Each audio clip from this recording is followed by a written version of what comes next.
Welcome to the Bluffton Biblecast, where together we dive into this week's Bible reading. Join us as we seek to understand the Word more fully so that we can live by it more faithfully. Thanks for listening in. I'm Kim Meyer, and I'm joined by Todd Dreyer and Mike Lisey, with Tiffany Tonner behind the soundboard. Our study of miracles this week takes us first of all to Matthew, Mark, and Luke, all recording the same event.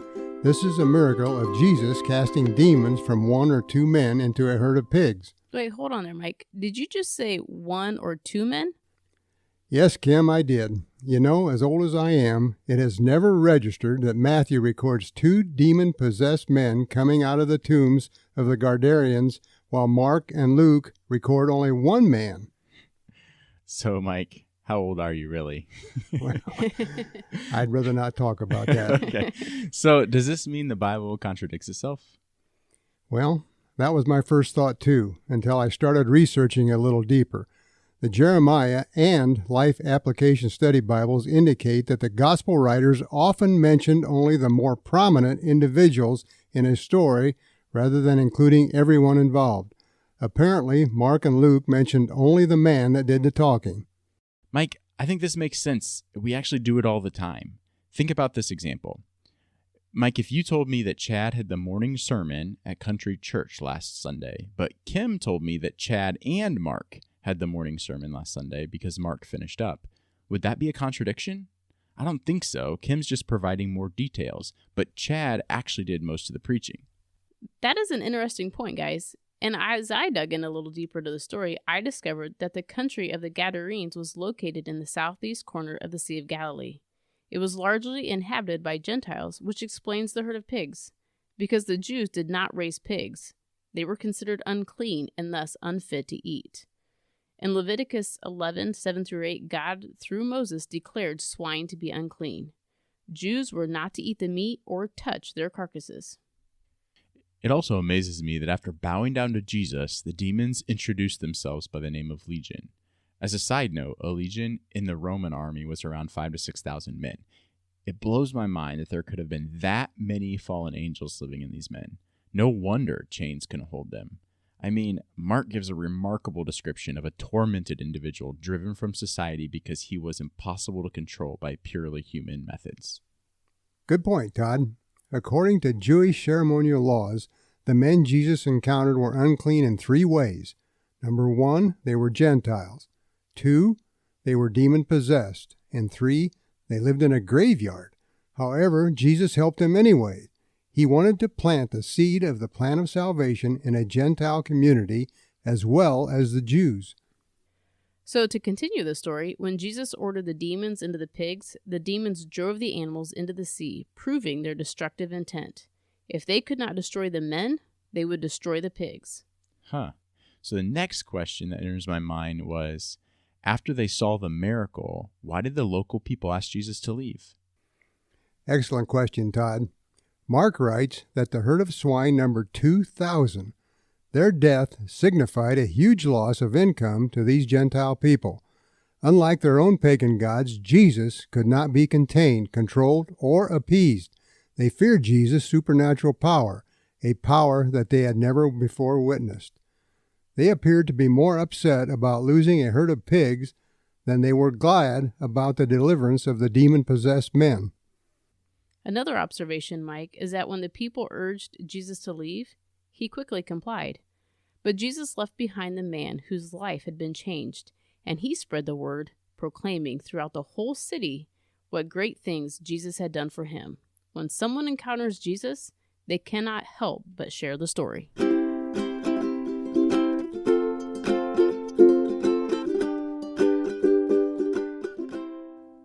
The second reading this week is about the healing of the sick man at the pool of Bethesda. I have always kind of wondered, what really happened at this pool? Was this an angel of God stirring the waters? Me too. I looked into this topic a little, and most scholars think that this was a pagan pool of healing, and the healing wasn't from God. There is evidence that cults used pools in caves for healing, and they worship specific pagan gods there that were responsible for healing people. So at the pool, an angel stirs the waters, and that term angel is a little confusing. I guess the Bible refers to fallen angels and God-following angels by the same term, doesn't it? Yeah, it even says that Satan can appear as an angel of light. So the angel at the pool of Bethesda could have been a demon? I think so. And if that was the case, the very fact that Jesus walked in and healed a man was a spectacular showdown between the power of evil and God, kind of like Mount Carmel. Oh, wow. Yeah, so Jesus was sending a very strong message to everyone at the pool that he was God and had power much greater than the demons. And this is the second story this week that reiterates that point. That is so cool. You know, the Bible also gives us a very specific detail about the man who was healed. He had been sick for 38 years.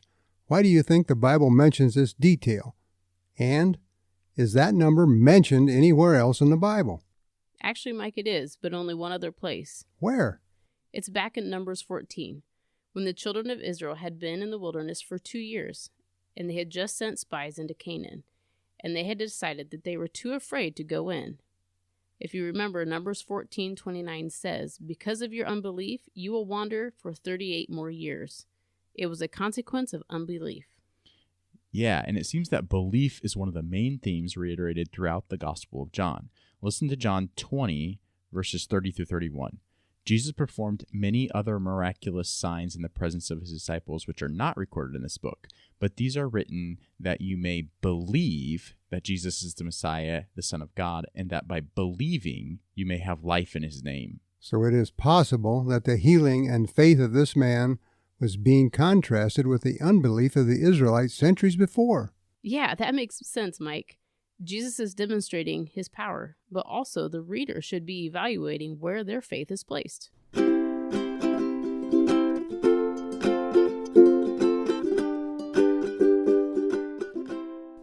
This healing also takes place on the Sabbath. Now, if this man has been crippled for 38 years, he has probably spent most of his days by the pool.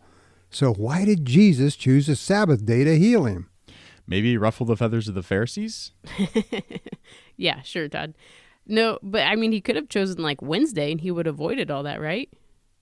Seriously, what did Jesus want the people to know about the Sabbath? All right, we'll get serious. But I did have that same question, Mike.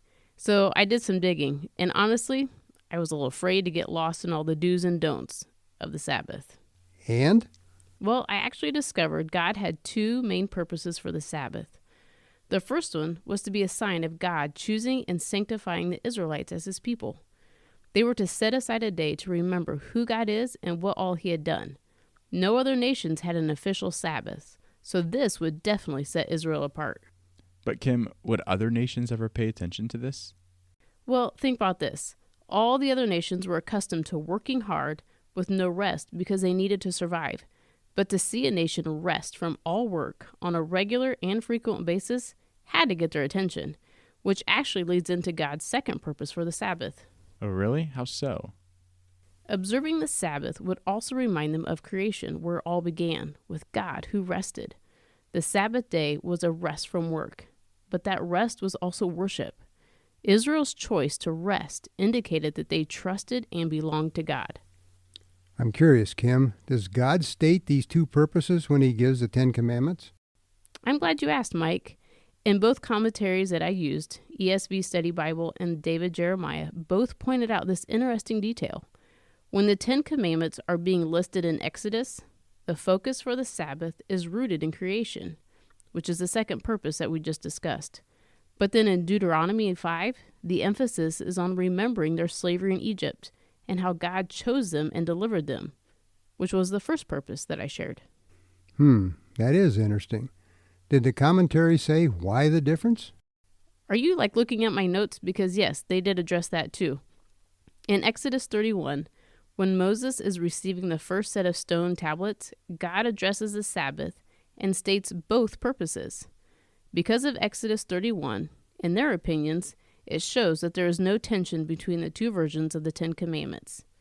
I guess it kind of relates to what we mentioned earlier about the Gospels recording how many Gadarenes were healed. Yeah, you're right. But regardless of which book you read the Ten Commandments in, the severe punishment for breaking the Sabbath remained the same. Remember in Numbers 15, the man gathering sticks on the Sabbath was stoned? God was serious about the Sabbath day not being ignored. You're exactly right, Todd. God intended the Sabbath for his people to remember that they were chosen by him. God wanted them to rest in him just like he did in creation. If this wasn't protected, death would come. It happened in the garden, in the wilderness, and it was happening in Israel. God is our creator, provider, and sustainer. He didn't create us so that he could destroy us. He created us to be with him, which is why he sent Jesus and why Jesus chose to heal the lame man on the Sabbath. So Jesus allowed this controversy to happen to prove a point? Yeah, it was time for Israel to reestablish God's Sabbath, starting with their hearts, and in doing so, they would realize who Jesus was. Didn't Jesus say he was the Lord of the Sabbath? He sure did, and he even said, "Come to me, all who labor and are heavy laden, and I will give you rest." Real Sabbath rest is found in Jesus, just like it was initially intended. So as we wrap up this episode, it feels like we had a showdown of powers with the miracles this week. Yeah, it reminds me of Pharaoh and the 10 plagues, where God was doing more than just showing his power. He wanted all to know that he was the one true God, and we see that in this week's miracles. That's right. Not only did we see the power of Jesus over Satan, we have seen the power of Jesus to provide true rest.